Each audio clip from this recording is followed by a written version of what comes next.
Hi there! Are you interested in learning the Mimic animatronic in Byte by Night? Well, I have got the best guide to get you started on your journey to decimating lobbies on it, so you will want to stay tuned and listen to the tips and tricks I have got to say. I will be starting off the kit in order from Strength Mode to Speed Mode, and then, most importantly, Stealth Mode, as well as their respective abilities and how to use them perfectly on any map, as Mimic is a very universal killer and doesn't struggle much outside of Survivor matchups and has great snowball potential that can be hard to stop for survivors. I will also go into what survivors can do to slow you down and how to lessen their impact on your game so you can ultimately get that win no matter how well coordinated the survivors may be. My main point of this guide is to help people who wish to learn Mimic, as I find them a very fun character. However, I see a lot of people not using him correctly and losing, which can be frustrating.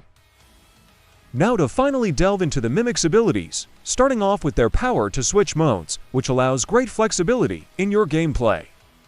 There isn't much to be said, as it is a very straightforward move. You simply switch to the mode that you will need in that moment. It is much simpler to explain each mode individually and their use case than this one, so let's delve into the three modes: Strength, Speed, and Stealth.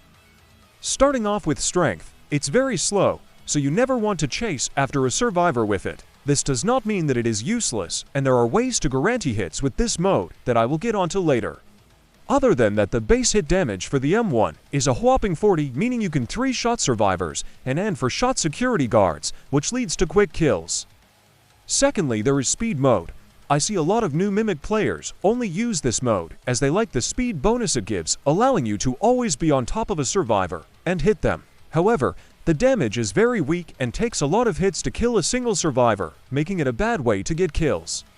You should really only using this to close the distance between a survivor outside of the drill ability in Stealth Mode, or to chip down the survivor in Last Man Standing if you were having a hard time getting loot. The ability you get in Speed Mode, being a leap that is based on your camera direction, should only be used to close the distance in an active chase that you are losing because of poor stamina management or the survivor consistently keeping distance and having great stamina management. A great secondary use that I don't see a lot of Mimics using is the vertical mobility it provides when you look your camera up while using the skill, allowing you to jump over some walls in the forest and sometimes the fun off one pizzeria. Or you can jump to the second story in the play area with the ball pit. It is one of the safest areas a survivor can go on the map, and you have the ability to completely deny that safe area, as well as do damage and stun. That's about all to cover about the speed ability, except for some helpful tips to counter a certain survivor named Security Guard. If they have been charging for a while, they can disable your mode change, so when you anticipate a tase coming your way, swap to Speed Mode. You walk faster towards them or the person you are chasing, meaning you lose less distance at the cost of no stamina, while also significantly weakening the impact of that character. Moving on, Stealth Mode is next, by far the best mode in your kit, and the mode you actually want to be in a majority of the team. Before getting into the two abilities, let's talk about the passive of being completely silent. This is great for sneaking up onto survivors and playing mind games at doorways to force the survivor to come to you.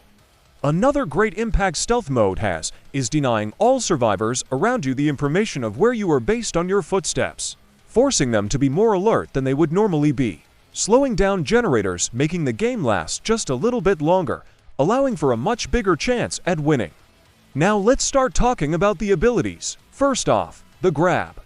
This is an extremely powerful ability, allowing you to displace a survivor and throw them. You mainly want to throw them into a corner, so you can swap to Strength Mode to Combo and M1, dealing a huge 65 damage to the survivor before they can get away. It is very important to note that when you switch to Strength Mode after throwing the survivor, you cannot M1 straight away, so stand back as the throwing distance is really far and gives you time to swing before they can get away.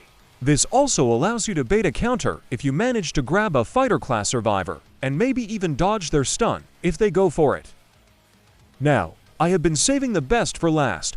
Mimic's drilling ability is probably the best ability in the game, giving you information on the location of every survivor on the map, as well as being a stun with a huge hitbox. The benefits don't stop there either. You can switch modes while coming out from the ability and combo, mostly with Strength Mode as the stun is so long. Be careful though, as a fighter can parry your hit if they aren't stunned directly under you. Any other survivor though, you can hit for free, which is a whopping 70 to damage, practically meaning you to shot every survivor if you manage to land another strength hit, except security guard. And that concludes my guide to Mimic. You can click off of the video now if you've gotten the information you wanted. Be sure to watch out, as I will be covering security guard next. Or you can continue to watch this video, as my own gameplay will be coming next with specific plays as well as clips of me hitting the stealth and strength mode combos I have mentioned in this video. Please enjoy.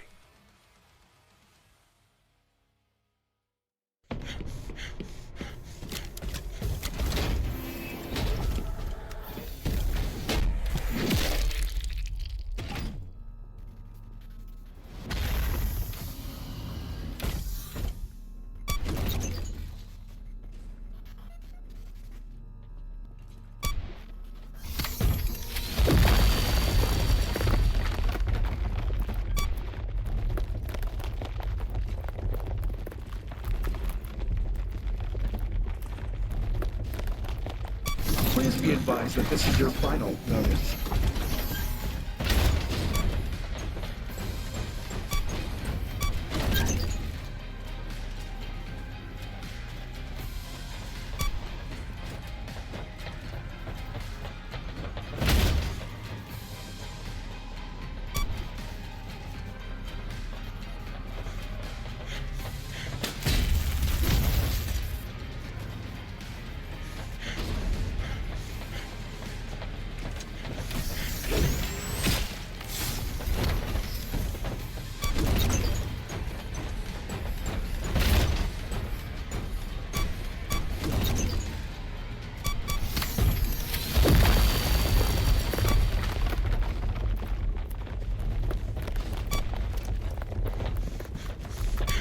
Please be advised that this is your final notice.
You're going to get the cold like that.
systems operational.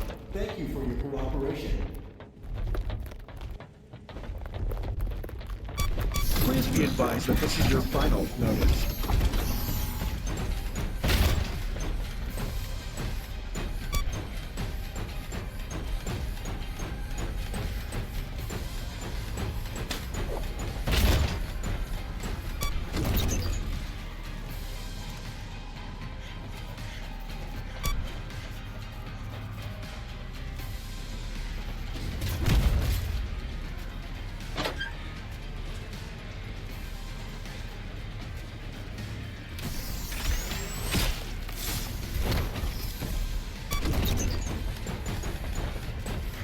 This behavior will be noted on your performance review.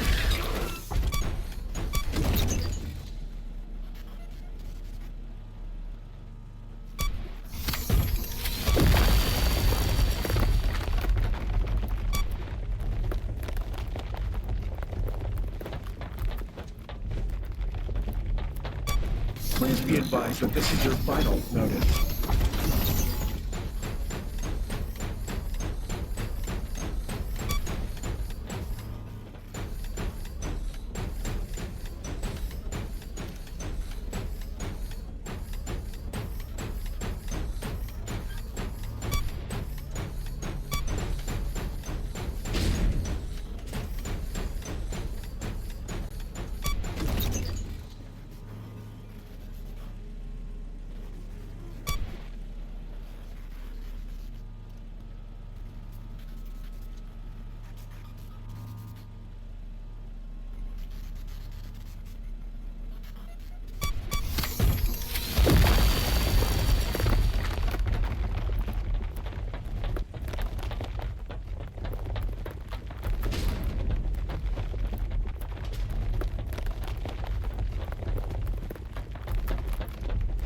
Remain where you are.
Sweetheart, you're going to get the cold I can fix that.